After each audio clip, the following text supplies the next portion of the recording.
হাই friends, আপোনালোক সকলোকে মোৰ অসমীয়া সঁচা চেনেলৰ নতুন এটা ভিডিঅ'ৰ মাজলৈ স্বাগতম জনালো। আশা ৰাখিছোঁ আপোনালোক সকলো ভালে আছে। ৰাইজসকল, গৰম দিন আহি গ'ল নহয়নে বাৰু? আৰু এই গৰম দিনত আমাৰ ছালখন সতেজ হৈ থাকিবলৈ, উজ্জ্বল হৈ থাকিবলৈ, কলা নপৰিবলৈ আমি ৰেগুলাৰ নেচাৰেলি স্কিন কেয়াৰ কৰিব লাগে। গৰমৰ দিনত স্কিন কেয়াৰ কৰিবলৈ হ'লে প্ৰথমতে আমি আমাৰ স্কিনখন চাফা কৰি ৰাখিব লাগিব, চাফা কৰিব লাগিব। আৰু চাফা কৰোঁতে সদায় আপোনালোকে নেচাৰেল ক্লিনজাৰবোৰ ব্যৱহাৰ কৰিবলৈ চাব। মই মোৰ চেনেলত বিভিন্ন ধৰণৰ নেচাৰেল ক্লিনজাৰ আপোনালোকৰ লগত শ্বেয়াৰ কৰি থাকোঁ। আপোনালোকে সেই ক্লিনজাৰবোৰ ব্যৱহাৰ কৰিব পাৰে। আৰু নহ'লে যদি বজাৰৰ ফেচ ৱাছ ব্যৱহাৰ কৰোঁ বুলি ভাবে, তেতিয়াহ'লে আপোনালোকে বজাৰৰ পৰা এটা মাইল্ড ফেচ ৱাছ কিনি আনিব। মাইল্ড ফেচ ৱাছেৰে আপোনালোকে গৰমৰ দিনত স্কিনখন চাফা কৰিব। নহ'লে মোৰ চেনেলত বিভিন্ন ধৰণৰ ক্লিনজাৰ আছে, সেইবোৰ আপোনালোকে ব্যৱহাৰ কৰিব পাৰে। আৰু তাৰ উপৰিও আপোনালোকে SPF যুক্ত ছানস্ক্ৰীন ব্যৱহাৰ কৰিবলৈ নাপাহৰিব। সদায় আপোনালোকে ছানস্ক্ৰীন ব্যৱহাৰ কৰিব। আৰু স্কিনখন ক্লিন কৰি লোৱাৰ পাছত আপোনালোকে টোনাৰ ব্যৱহাৰ কৰিব। আৰু টোনাৰটো আপোনালোকে ঘৰতে বনাই ল'ব পাৰে। মই আপোনালোকক খুব ধুনীয়া এটা টোনাৰ এতিয়া কৈ দিম, আপোনালোকে সেইদৰে বনাই লগাব পাৰে। প্ৰথমতে আপোনালোকে অকণমান গোলাপ জল ল'ব, 4-5 চামুচমানৰ জোখাৰে গোলাপ জল ল'ব। আৰু তাতে 4-5 চামুচমানৰ জোখাৰে আপোনালোকে তিয়ঁহৰ ৰস মিক্স কৰিব। মিক্স কৰি এটা স্প্ৰে বটলত বা এটা বটলত ভৰাই আপোনালোকে ফ্ৰিজত ভৰাই থৈ দিব বটলটো। আৰু যেতিয়া আপোনালোকে ব্যৱহাৰ কৰিব, ফ্ৰিজৰ পৰা আনি ধুনীয়াকৈ মুখখনত স্প্ৰে কৰি তেনেধৰণে টোনাৰ ব্যৱহাৰ কৰিব পাৰে। আৰু গৰমৰ দিনত আপোনালোকে ৰেগুলাৰ ছানস্ক্ৰীন ব্যৱহাৰ কৰিব। আৰু সপ্তাহত 2 দিনকৈ স্কিনখন স্ক্ৰাব কৰিব। এনেধৰণে আপোনালোকে স্কিনৰ যত্ন ল'লে আপোনালোকৰ স্কিনখন গৰমৰ দিনতো উজ্জ্বল হৈ থাকিব, সতেজ হৈ থাকিব, স্কিনখন ক'লা নপৰিব। আৰু ইয়াৰ উপৰিও আমাৰ খাদ্যৰ ওপৰত আমাৰ স্কিনখন বহুত নিৰ্ভৰ কৰে। স্কিনখনৰ ভিতৰৰ পৰা গ্ল' হ'বলৈ, ৰংটো চাফা হ'বলৈ, উজ্জ্বল হৈ থাকিবলৈ, সতেজ হৈ থাকিবলৈ খাদ্যই বহুতখিনি সহায় কৰে। গতিকে আপোনালোকে আপোনালোকৰ খাদ্য তালিকাৰ ওপৰতো অকণমান ধ্যান দিব লাগিব, অকণমান যত্ন ল'ব লাগিব। দিনে 2-3 লিটাৰকৈ আপোনালোকে পানী খাব। আমাৰ ছালখন সতেজ হৈ থাকিবলৈ, বগা হৈ থাকিবলৈ, উজ্জ্বল হৈ থাকিবলৈ, বয়স বাঢ়ি আহিলেও আমাৰ ছালখন ডেকা কৰি ৰাখিবলৈ হ'লে আমি সদায় ভিটামিন A, C আৰু E যুক্ত খাদ্য খোৱাটো বহুত জৰুৰী। এতিয়া মই আপোনালোকক গৰমৰ দিনত আমাৰ ছালখন সতেজ হৈ থাকিবলৈ, বগা কৰি ৰাখিবলৈ, উজ্জ্বল কৰিবলৈ, নিমজ কৰিবলৈ খুব বঢ়িয়া 2টা ৰেমেডি দেখুৱাম। প্ৰথমতে মই আপোনালোকক খুব বঢ়িয়া এটা স্কাৰ্ব দেখুৱাম, যিটো স্কাৰ্বে আপোনালোকৰ স্কিনখন চাফাও কৰিব আৰু লগতে নিমজ কৰিবলৈ সহায় কৰিব। আৰু তাৰ পাছত মই আপোনালোকক খুব বঢ়িয়া এটা ফেচ মাস্ক তৈয়াৰ কৰি দেখুৱাম, যিটো ফেচ মাস্কে আপোনালোকৰ স্কিনখন সতেজ কৰি ৰাখিবলৈ, ক'লা পৰা ছালখন বগা কৰিবলৈ, উজ্জ্বল কৰিবলৈ, গ্ল' কৰিবলৈ বহুত বেছিকৈ সহায় কৰিব। আৰু গৰমৰ দিনৰ বাবে আপোনালোকৰ কাৰণে এই ফেচ মাস্কটো বহুত বঢ়িয়া হয়। আপোনালোকে ব্যৱহাৰ কৰি চাব, বহুত ভাল ৰিজাল্ট পাব। এতিয়া খুব সহজে ব্যৱহাৰ কৰিব পৰা এটা স্কাৰ্ব দেখুৱাম। তাৰ কাৰণে লাগিব এটুকুৰা তিয়ঁহ। আৰু এই তিয়ঁহ টুকুৰাৰ পৰা এটুকুৰা তিয়ঁহ মই কাটি লৈছোঁ। অকণমান ডাঠকৈ কাটিব, বেছি পাতলকৈ নাকাটিব, বাকলিৰ সৈতে কাটিলেও হ'ল। এটুকুৰা তিয়ঁহ ল'লোঁ। এই তিয়ঁহ টুকুৰাত দিম এতিয়া মই অকণমান কফি। যদি আপোনালোকৰ ঘৰত কফি আছে, কফি ল'ব। যদি কফি নাই, তেতিয়াহ'লে আপোনালোকে অকণমান পিঠাগুড়ি ল'লেও হ'ব, নহ'লে বেচন ল'লেও হ'ব।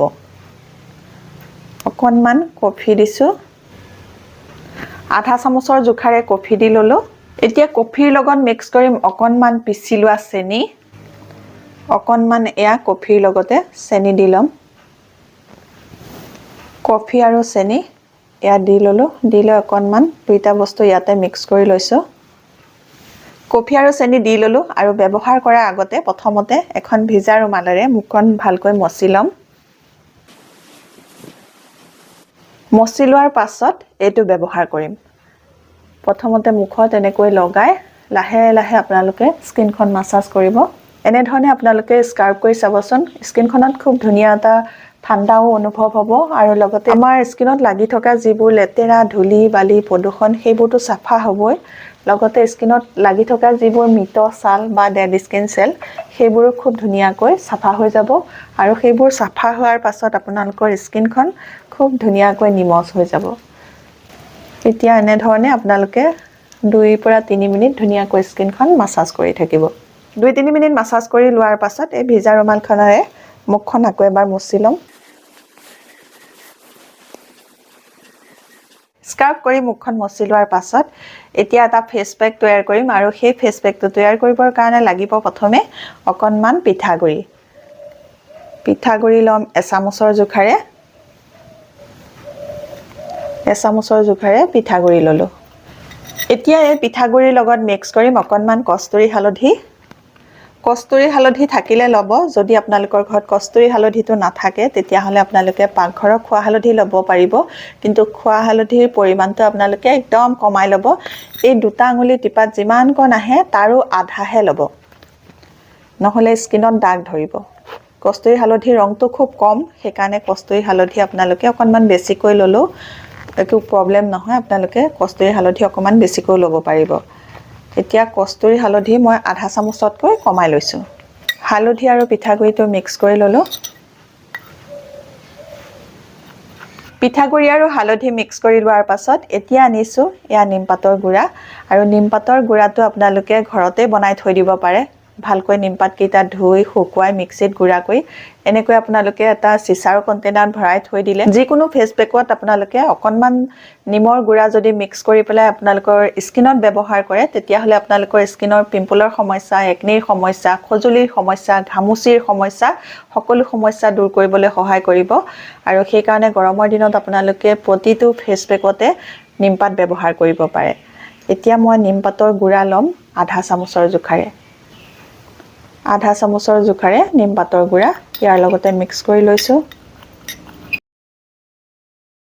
ইয়াৰ পাছত ইয়াৰ লগতে মিক্স কৰিম অকণমান দৈ আৰু দৈটো আপোনালোকে সদায় টেঙা দৈ ব্যৱহাৰ কৰিব মিঠা দৈ ব্যৱহাৰ নকৰিব আৰু দৈটো আপোনালোকে অকণমান ডাঠ দৈ ব্যৱহাৰ কৰিব এতিয়া মই দৈ ল'ম এচামুচৰ জোখাৰে এনেকুৱা ডাঠ দৈ ব্যৱহাৰ কৰিব এচামুচৰ জোখাৰে দৈ ল'লোঁ দৈ মিক্স কৰি লোৱাৰ পাছত ইয়াৰ লগত এতিয়া মই মিক্স কৰিম অকণমান মৌ আধা চামুচৰ জোখাৰে মিক্স কৰি ল'ম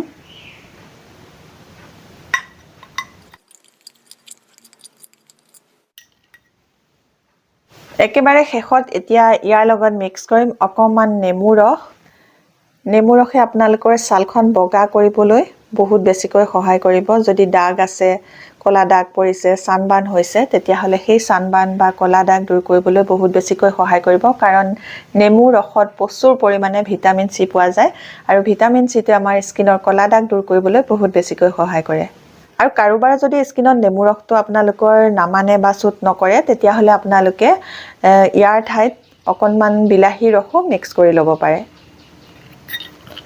এতিয়া নেমু ৰসটো দি আকৌ এবাৰ ভালকৈ মিক্স কৰি লৈছোঁ এতিয়া ফেচ পেকটো তৈয়াৰ কৰি ল'লোঁ আৰু ফেচ পেকটো এতিয়া কেনেধৰণে লগাব লাগে সেইটো কৈ দিছোঁ প্ৰথমতে মুখত আপোনালোকে ফেচ পেকটো পাতলকৈ এটা তৰপ লগাই ল'ব লগাই লোৱাৰ পাছত 1 মিনিট সময় ধুনীয়াকৈ আপোনালোকে স্কিনখন সাৰ্কুলাৰ মোচনত আপাৰ ডাইৰেকশ্যনত ধুনীয়াকৈ মাসাজ কৰিব এনেধৰণে মাসাজ কৰি দিলে আপোনালোকৰ স্কিনত ব্লাড সাৰ্কুলেশ্যনো হ'ব স্কিনখন উজ্জ্বল হ'বলৈ দুগুণে সহায় কৰিব বগা হ'বলৈ সহায় কৰিব গ্লো হ'বলৈ সহায় কৰিব আপোনালোকে লগোৱাৰ পাছত 1 মিনিট খুব ধুনীয়াকৈ এনেধৰণে মাসাজ কৰি দিব